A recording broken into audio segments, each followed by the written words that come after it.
مودی کو بھارت میں بھی مشکل صورتحال کا سامنا ہے۔ دلی کے وزیر اعلیٰ اروند کیجریوال نے جنگی جنون میں مبتلا مودی کے الیکشن اہداف بے نقاب کر دیے۔ کہا 300 سیٹوں کے لیے مودی کتنے فوجیوں کو مرواؤ گے؟ کیجریوال نے پوچھا کہ مودی جی الیکشن جیتنے کے لیے تمہیں کتنی لاشیں چاہیے، کتنے جوانوں کے گھر برباد کرو گے، کتنے بچوں کو یتیم کرو گے، کتنی عورتوں کو بیوہ کرو گے اپنی 300 سیٹوں کے لیے؟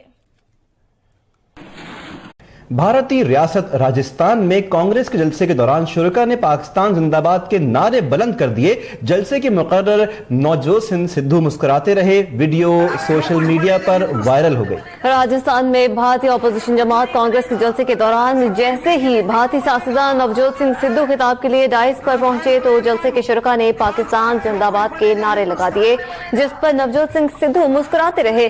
بھارتی میڈیا میں اس واقعے کے بعد کھلبلی مچ گئی ہے۔ مختلف بھارتی ٹی وی چینلز اس واقعے کو بار بار دکھا کر پروپیگنڈا شروع کر چکے ہیں۔ میں آپ کو سنوانا چاہتا ہوں جواہر لال نہرو یونیورسٹی دلی کی اسٹوڈنٹ یونین کے الیکٹڈ پریزیڈنٹ کنہیا کمار ابھی کل ہی انہوں نے کیا کہا کہ کشمیر میں کیا ہو رہا ہے، سنیں وہ کیا کہتے ہیں۔ میں یہاں سے کہہ دینا چاہتے ہوں کہ تم لاکھ کوشش کر لو، ہم ہیومن رائٹ وائلیشن پہ بولیں گے، ہم آفسپا کے خلاف بولیں گے، ہم سینکوں کا سمان کرتے ہوئے اس بات کو بولیں گے کہ کشمیر کے اندر مہیلاؤں کا بلاکار کیا جاتا ہے۔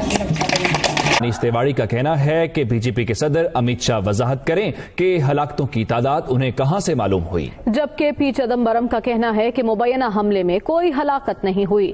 رکن اسمبلی اجے سنگھ نے کہا مودی سرکار نے جنگل میں بم برسائے، حملے میں ہلاکتوں کا دعویٰ مودی سرکار کے گلے پڑ گیا۔ کانگریسی رہنما منیش تیواڑی کا کہنا ہے کہ امت شاہ وضاحت کرے کہ ہلاکتوں کی تعداد کہاں سے لی۔ انہوں نے کہا کہ مودی نے بھارت کو OIC سے دہشت گرد ریاست قرار دلوا دیا۔ آپ نے ابو دھابی جا کر بھارت کے سرووچ راشٹر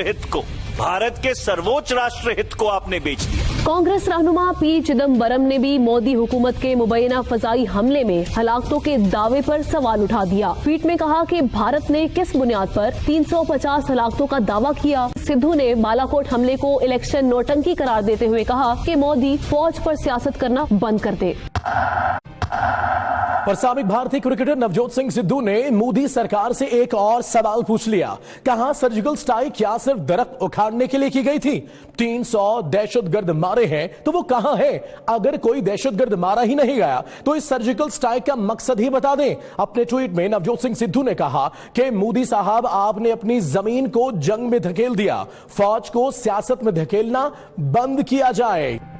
آپ کی اپوزیشن راہل گاندھی، ممتا بنرجی، آپ کے زندہ ضمیر والے بڑے بڑے صحافی نوجوت سنگھ سدھو، آپ ہی کے ملک کی 21 جماعتیں، ارجن کیجریوال، عام آدمی پارٹی، سابق وزیر دفاع، سب پوچھ رہے ہیں کتنے آدمی تھے۔ کانگریس کے اہم رہنما ڈگ وجے سنگھ نے مودی حکومت سے بالاکوٹ حملے کی تصویری شواہد دینے کا مطالبہ کر دیا۔ یہ بھی کہا کہ وہ عمران خان کو مبارکباد دیتے ہیں جنہوں نے اچھا ہمسایہ ہونے کا نیا راستہ دکھایا۔ کانگریس کی جانب سے تو بہت سنجیدہ قسم کے سوالات اٹھائے جا رہے ہیں۔ بھارت کا دانشور طبقہ ہو، بھارت کی صحافی برادری ہو، سول سوسائٹی ہو، وہ اب یہ کہنے پہ مجبور ہو گئے ہیں کہ یہ پولیٹیکل سٹنٹ ہے۔ نصیر الدین شاہ نے جمعے کو یہ بیان دیا تھا کہ بھارت کو انتہا پسندی کا جن دبوچے ہوئے ہے۔ گائے کی اہمیت ہے پولیس اہلکار کی نہیں۔ بھارت مسلمانوں کا گھر ہے جنہیں نکالا نہیں جا سکتا۔ یہ زہر پھیل چکا ہے، دوبارہ اس جن کو بوتل میں بند کرنا بڑا مشکل ہوگا۔ گائے کی موت کو زیادہ اہمیت دی جاتی ہے ایک پولیس افسر کی موت کے پیچھے۔ ان باتوں سے مجھے ڈر نہیں لگتا، غصہ آتا ہے۔ ہمارا گھر ہے، ہمیں کون نکال سکتا ہے؟ اب اس بیان پر انتہا پسند جماعتیں سراپا احتجاج ہیں اور نصیر الدین شاہ کی فنی خدمات کو تعصب کی ٹھوکروں سے لہولہان کیا جا رہا ہے۔ مرد آباد کے نعرے بلند ہو رہے ہیں، ویٹرن ایکٹر کو غدار ہونے کا تانا دیا جا رہا ہے اور سیکولر بھارت ہونے کا دعویٰ پھر کھوکھلا ہو گیا ہے۔